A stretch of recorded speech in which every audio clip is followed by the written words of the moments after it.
What's up mga brother? This is Brother Lino and madami nagtatanong bakit ko nga daw ba pinili yung Honda over Vios para umpisahan yung car rental business. At sabi kong pwede rin daw maggawa ng quick review. So ito right now, gawa tayo ng quick review. Papunta ako sa gym, tas magkwentuhan tayo about doon habang nagdadrive ako. Let's go! Pero bago yan, gusto ko muna magpakilala sa inyo. Ako nga pala si Brother Lino, isang content creator, a book author, a public speaker, a real estate consultant, and as of right now, I'm starting my business, a car rental business. And I'm sharing my journey through my playlist, pwede niyang panoorin dito. So kung gusto mo mag-grow about negosyo, mindset, at mag-explore ng iba't ibang experiences sa buhay, make sure to subscribe to this channel at ako nang bahala sa'yo. So yun, pagdating kasi sa Honda City, parang mas feel ko na medyo mas angat siya kaysa dun sa mga other sedans like Mirage and Vios simply because this is Honda City. Baga, medyo nasa higher end siya pero based on my market research, pwede ako mag-price ng medyo mas mataas kaysa dun sa mga kakompetensya ko like holding Vios or Mirage. Pero it depends pa rin talaga sa inyo. Another factor din kaya ito yung pinili ko is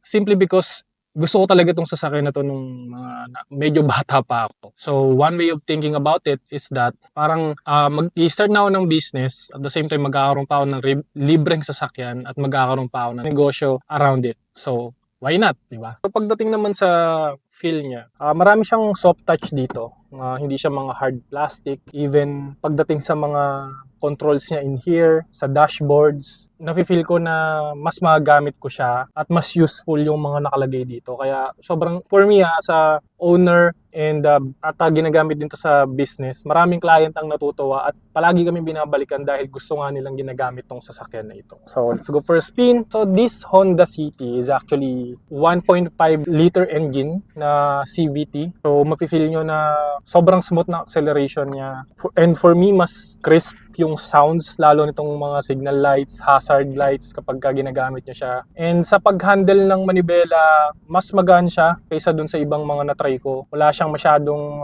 alam mo yung walang masyadong laban. Alam mo yun. Hindi talaga ako expert pagdating dito pero binibigyan ko kayo ng review. So, ayun lang, nililinaw ko lang. And I've been driving SUV na matagal na actually.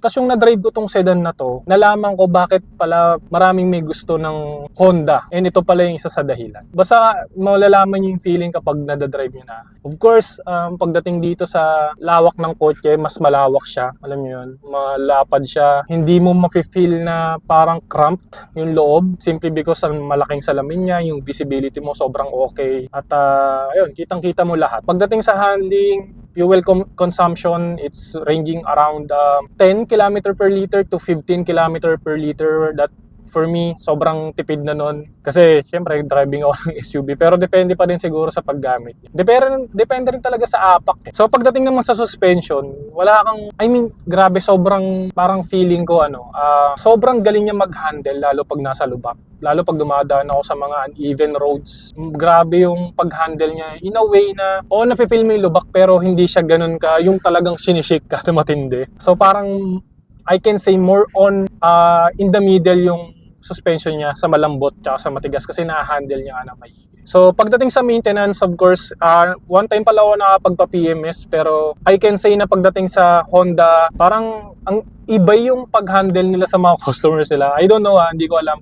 Kasi ilang kasa pa lang na may napupuntahan ko, I've been to Suzuki Kasa, Ford Kasa. So parang, ewan ko, siguro sa kinuha ko lang din ito, maganda yung pag-handle nila. Pero siguro iba-iba talaga tayo ng experience with regards to that. So mamaya naman, pakita ko sa inyo yung space and yung looks dun sa likod.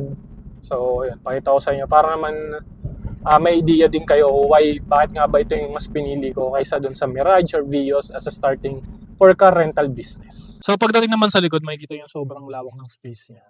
So in average, I'm 5'11", pero pag ako yung nakaupo dyan, mas feel ko mas malawak pa nga ito dun sa SUV na gamit ko. I mean, sobrang spacious niya talaga. So, hindi ko rin pala na-explain sa inyo kanina na meron tong cruise control. Ito yung tinatawag na Honda Sensing. Meron siyang cruise control, lane keep assist kung saan pwede kang mag-drive ng dire-diretso at magpepreno siya at the same time kapag merong sasakyan sa harapan mo. At also, lane keep assist, parang pinagdadrive ka na niya pag nadedetect niya yung lines between your car. Kusa na siyang lumiliko para sa'yo. Pero kailangan hawak mo pa rin yung manibela. So, another safety feature yan, that's called Honda Sensing. So, sa mga nagtatanong kung magbe-brake din ba pag gumagal yung nasa harap nyo. So, ako ngayon nakaset ako ng 60. Hindi ako umaapak. And, so, di ba nagpa-follow siya dun sa nasa harap. So, titingnan natin kung magpe-preno yung sasakyan kapag ka huminto yung nasa harap or bumagal. Ito, tingnan nyo, merong tricycle sa harap ko. So, expect ko, hihintuin ng puso. Ayan, gaya yan. Nagme-minor na siya. Kasi nade-detect ng Honda Sensing na merong sasakyan dun sa harap. So, talagang babagal siya kapag merong tao dun sa harap. Because that's what's Honda Sensing. Sinisense niya kung ano yung nasa harap. So by the way guys, this is Honda City S variant 1.5 CVT. Ito yung pinaka low variant pero sulit na sulit para sa akin kasi ang kinaibahan lang din naman ng mga higher variants is yung fog lights and yung mga body kits. Tapos yung iba naka leather seat na. So para mas nakita ko na since I'm going to start a business lang naman, ito na yung pinili ko kasi sulit na sulit. So di ko rin naman need ng paddle shifter. Since CVT nga lang naman to, kaya naisip ko na hindi na lang yung kunin ko. Yun, so pagdating dito sa boot sa likod, malawak naman siya. So ayan, may lagayan siya. Pinakamalaki to sa sa lagayan sa sedan. So pagdating dito sa likod, malawak din naman siya. Tingnan nyo yung sitting position ko dito. Ayan, no? So yung 5'11" by the way, tas ito yung driving position ko, di ba? Tingnan nyo. Tayo dito sa likod. So, sulit na sulit pa rin. For the headroom, ayan. Pero okay pa rin naman. No? So, wala naman akong reklamo dito lalo pag ako yung nakasakay dito. Kasya din 3 tao dito. 4 pwede rin, pero depende sa inyo. No? So, kahit S variant siya, meron na rin siya magandang mugs or tires. So, steel tires na rin. Steel na rin naman yung gamit niya, hindi na rin hubcap. So, okay na din, di ba? So, wala nga lang siyang fog lights. Kasi ibang variant yan yung meron.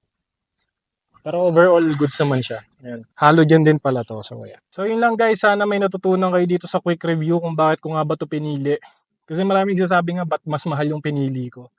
So, may mga personal options tayo and diskarte, di ba? Mga wants sa buhay natin na tayo lang naman yung nakakalam. No? So, for me, ito yung opinion ko with regards to why I chose Honda City over other sedans for starting this car rental business. So, kayo, ano bang mas pinili nyo right now? Ano bang brands or sedan yung pinili nyo right now? Comment nyo naman sa baba tapos pag-usapan natin. So yun lang.